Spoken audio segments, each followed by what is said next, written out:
Alam nyo pa ba yung mga panahon na ang tanging problema nyo lang ay kung sino ang taya sa tagu-taguan? O yung mga gabing uuwi kang pawisan at madungis dahil sa paglalaro sa labas? Sa panahon ngayon, hindi dapat natin makalimutan ang mga klasikong larong pangbata. Mga laro na bumuo ng ating pagkabata at nagpatibay ng pagkakaibigan. Kaya tara, sama-sama nating balikan ang mga paboritong laro ng kabataang Pilipino.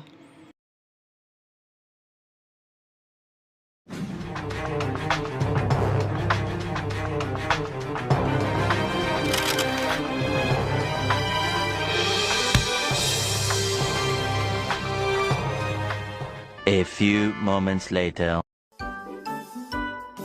Yes, tapos na aeroplano ko. Amin din, tapos na. Tara, simulan na natin. Pataasan na ng lipad. Okay, game na. Di kayo mananalo sa aeroplano ko. Wag kang mayabang dyan. Ako mananalo dito. Sus, aeroplano ko lang pinakamataas lumipad. Wag na kayo magtalo dyan. Pare-pares lang naman kayong talunan eh. Ready, set, go!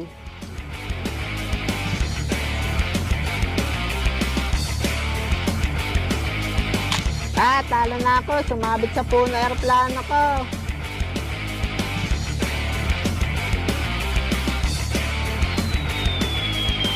Lo, bumagsak na aeroplano ko. Oh, Jopet, aeroplano lang natin naglalaban. Hindi magpapatalo aeroplano ko. Lah, ano ba yan? Bumangga sa poste aeroplano ko. Yes, panalo ako. Huh? Yung aeroplano ko nahulog sa kanal.